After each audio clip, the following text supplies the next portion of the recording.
So Iran so far not too heavily punished. Russia marching in, they've still got 127,000 men. Iran with 153. All of these nations just taking little nibbles out of the border countries. I doubt that this is anything to do with aggressive expansion. Except against countries they really couldn't care about. Why are they taking so little? Poland and Prussia have an alliance with Russia. Yes, I think so. Oh no, just the Commonwealth. Prussia, of course, being AI right now.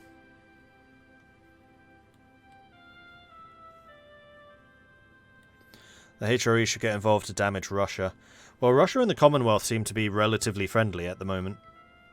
I don't think Russia has any other ambitions to go further westwards. I think they're solely looking to the east now. Hindustan, meanwhile, having a couple of rebel issues. How is Texas doing? Texas has mostly survived. They got 1, 2, 3 nations that popped out from that. And they're not going to have any rebel problems for quite a long time. So this would be their opportunity to do things like increasing... decreasing autonomy.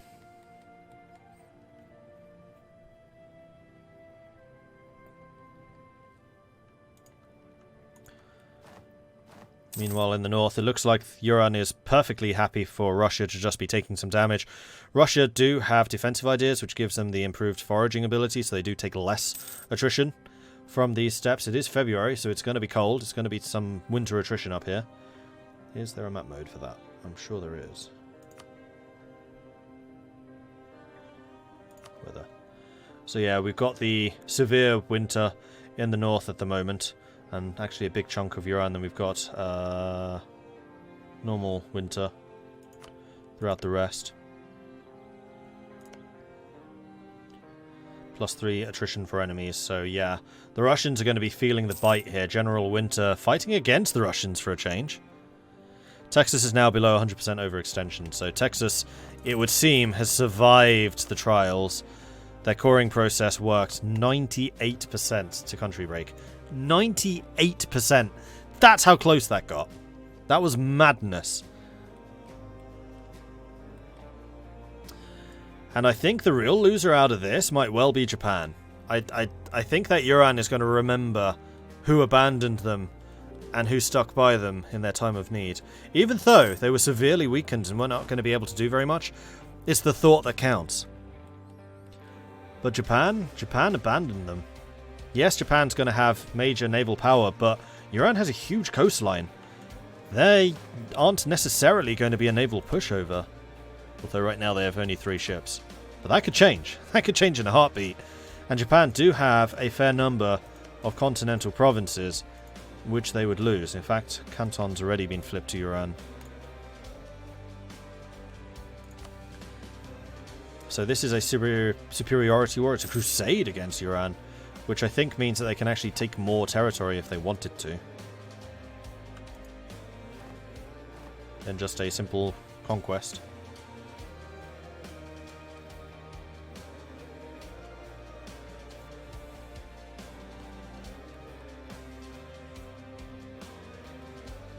I am surprised that Hindustan didn't take more of Sarajevo. And the other thing that I should mention is Iran is actually really big. Sarajevo is a vassal. Kazakh are a vassal. Khiva are a vassal. Oh no, they're a Timurid vassal. Okay, so the Timurids did actually take quite a lot. They took all of this and then also Khiva, which I think was Iran. And is now a vassal, so they're going to let the vassal core everything, and then they'll probably diplo-annex. And Kazakh is a Iran vassal, so Kazakh, I think, is going to fall to Russia. This little bit of land is going to fall to Russia. Iran does not have colonists, so they're not going to be able to colonize any of this stuff. And the Kamchandals are now Texas. And Texas should really be using their colonists to go after America, though I did just notice they are currently trying to colonize this.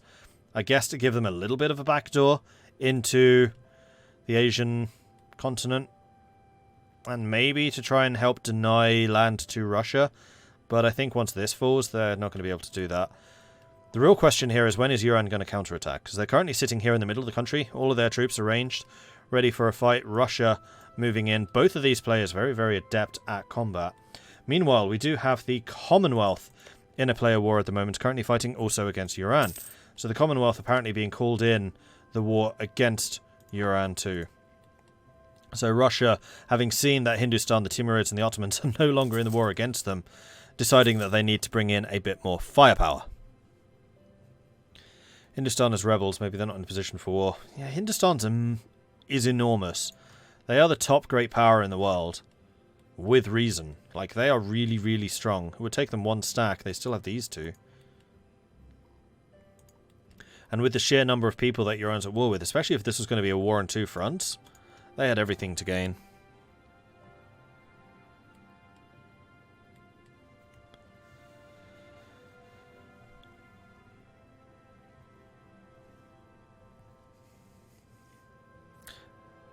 Texas is playing a game of Risk. They need Kamchatka for a buffer against Asia. Yeah, maybe.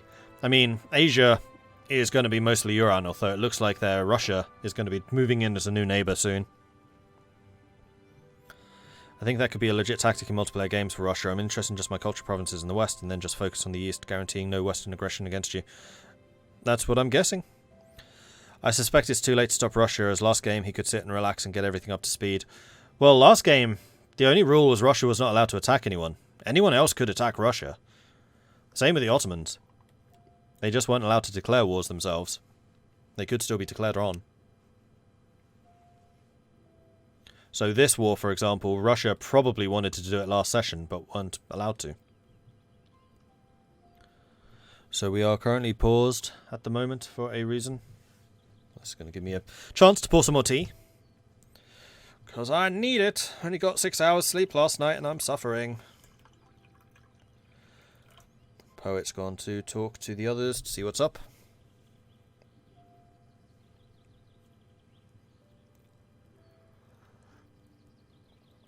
I feel you, Mordred. Yeah, it's not easy.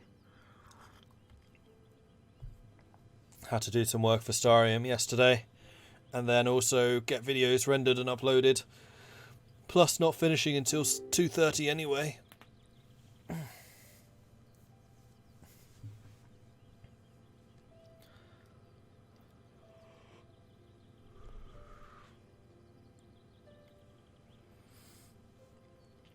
His only threat was the Ottomans, and while they had the same issue, the HRE is weak and feeble, so no one will fight Russia this late in the game. I wouldn't say the HRE is weak and feeble. I would say that the HRE is surprisingly strong, because nobody else is going after them either. It's just that Austria is maintaining an iron grip on relations within the HRE. France has been too passive. I think France is the one which is the one that could have disrupted things in the HRE, but now I would say that the HRE is too powerful that France can't deal with them. Although France and Spain have a pretty good alliance between them. But France and Spain are proving to be much more interested, particularly Spain, in colonial efforts. And I still love the fact that France and Spain dealt that massive defeat to Great Britain. Like, I never expected Britain to be taken down in such a way. It was a good thing to watch. I feel for Britain. That can't have been an easy situation to deal with. But wow, it was nicely done.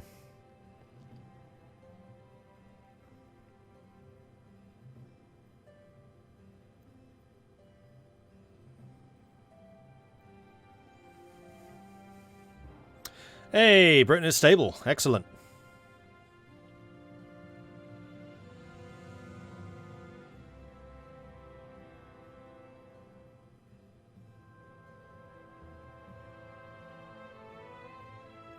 So it looks like the Netherlands must have lost connection, so the Dutch are just coming back in.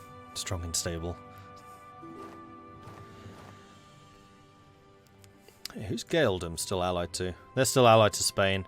So the Franco-Spanish alliance still has their back door into Britain if they wish to use it. It does look like Britain has started to do some more colonization in Canada, having pretty much abandoned America. Ooh! Oh man, I saw orange and I got excited. I thought that we had New Amsterdam, but we don't. We have New Hamburg, which is acceptable. Better than New York. Ugh. Why would you... Old York is bad enough. Why would you want a new one?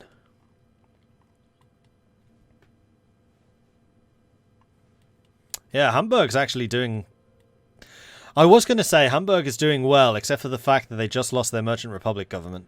They did get it back again because they had enough to switch to republicanism after having the dictatorship, but that has been a setback. It's cleared out all of their previous reforms. But they are still sitting on a plutocracy, so they are a Merchant Republic once more. And Hamburg's been playing a really smart game. Like, they've got little provinces just all over the place where they can station ships and direct trade because of that. I really like Hamburg's play. This is exactly what I would expect from a Merchant Republic. Hamburg has nailed it. The only question I have is where trade from here is going. So all of the trade right now is being controlled by the Dutch. So how are the Dutch getting so much control?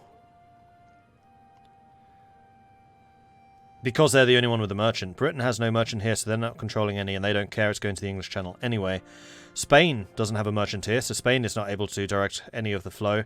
France has no merchant. Portugal is no longer a player, so I'm a little bit surprised that they don't. So how are the Dutch getting so much power?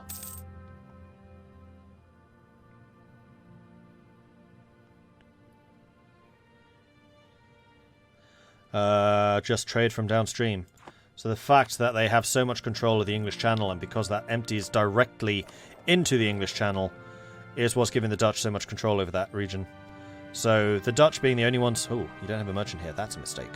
The Dutch absolutely want to have a merchant here, because that's going to be an extra 10% trade efficiency, and that means 10% more income derived from this.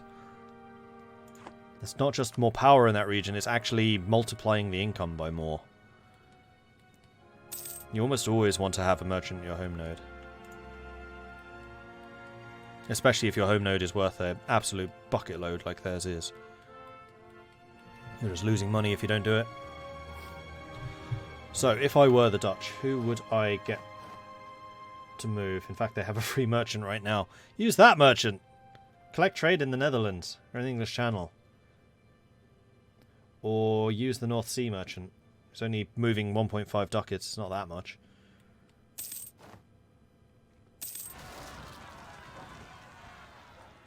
And the Dutch just had some rebels. Meanwhile, the Russian expedition... Oh, we're fighting. 90,000 Yuan versus 33,000 Russians. The Russians run -1, 110 discipline versus 120. 6.4 morale versus 4.8. So the Russians absolutely have the quality here. They are force marching to try and get into the fight as quickly as possible, but I don't know if they're forced... Oh no, reinforcements have arrived. 58,000 against 72,000. We've got a bunch more from Iran coming in. They're also force marching. Iran, I think, caught napping a little bit, not reinforcing quickly enough. Texas has appeared on the scene. So even though Iran has the quality to see the Russians off, the Russians absolutely have the morale, and they just will not run. The Russians also coming in with 10% infantry combat. Iran with 10%. 10%... Oh, I didn't see what the artillery was. In fact, we can see it more easily from here. So we have got 30% cavalry, 10% artillery, 10% infantry. Meanwhile, Russia has got the same, except their artillery with the plus 20% is slightly better. And yes, they will also have Streltsy, who give an extra 10% fire bonus damage. Still not entirely sure why Russia gets that bonus. I never thought the Russian infantry was that good.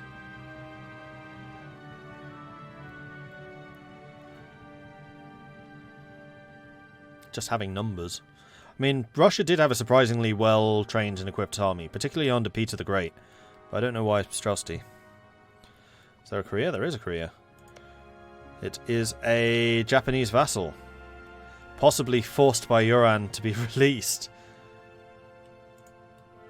Although Japan's still got a couple of territories over here. But this broken alliance, that is something that Iran will not forget. Japan was not there when Iran needed them the most. So the first great conflict between the two. Russia is draining manpower. They've lost about, I want to say, 30,000 since the war started. Iran's still sitting here with double the Russian manpower. So Iran can easily bring in more troops. Finland has arrived on the scene and is starting to do some sneaky sieges. Just what you want a minion to do. And in fact, I would not be at all surprised Mordred, I just did it bad. I jokingly called in Prussia in a war against Brabant because they were very, very according to the AI. So feel free to dock me the points. This is another one. Okay, thank you. Thanks for owning up. Yep. I was just like, yeah, like it says they really want to do this, and I thought it was funny because they lived because I accidentally gave Prussia more land, and then I was like, oh crap, that's against the. Yeah. So. Okay. Well, thanks for owning up for it. Appreciate that. Problem. Okay, so I need to dock Phaonix at some points, which is fine. Let me just make a note of that real quick.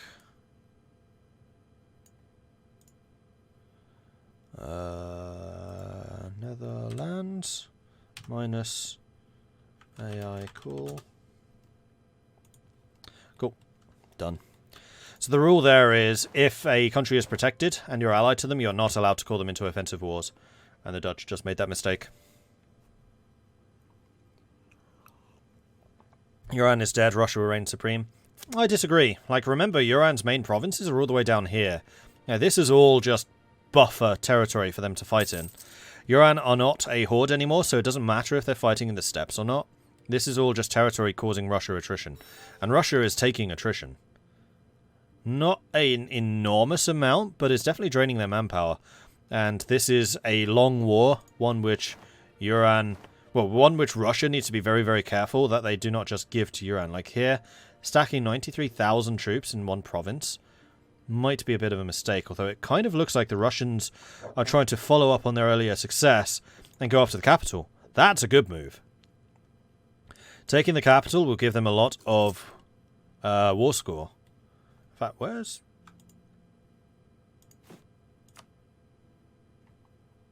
their army? They've got another 130,000 men somewhere. Where are they? Let's play Spot the Army. Because right now I'm not. Unless they're taking a backdoor into Russia. Why? Huh?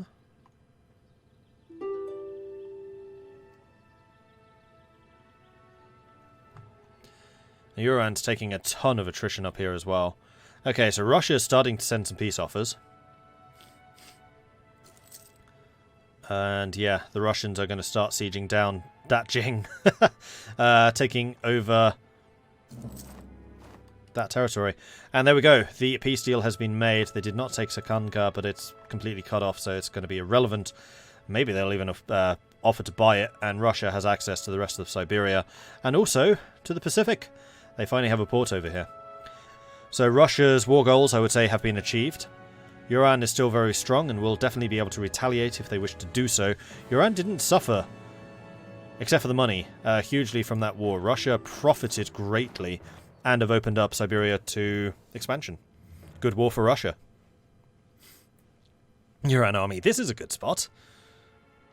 Iran had armies in Texas, but most of their army is in Kamchatka, where they retreated to. Ah, okay.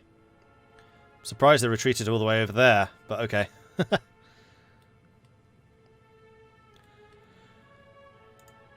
And it does amuse me a little bit that Iran... So, one thing which I would like to point out, and I think is actually really cool, and I'm even going to plug the channel because of it, because this is the kind of thing where having a community is freaking amazing. This is definitely one of the areas where I'm like, that's really, really, really cool.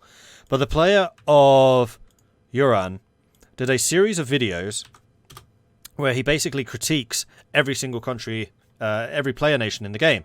So he's done a critique of like Russia, Hindustan, Tunis, Andalusia, Mamelukes, Britain, Prussia, Austria, etc. And it is a really good series, actually. Like, I learned a lot.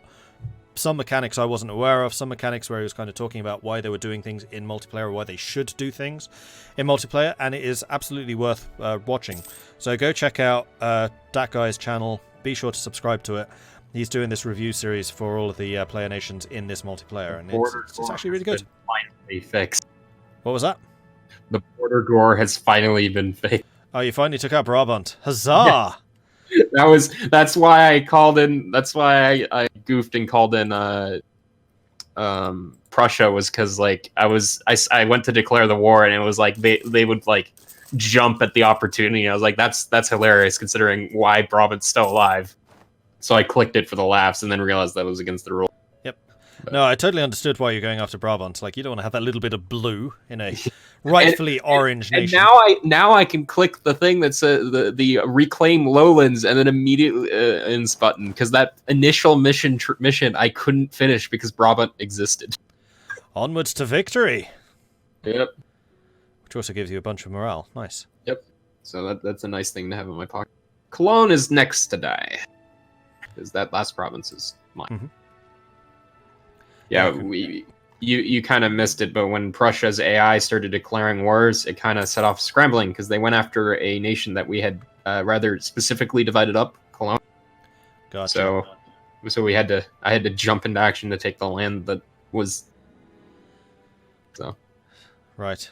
Though they did take Nassau, but you can probably do an agreement with the player after. No, Nassau is hit. Oh, really?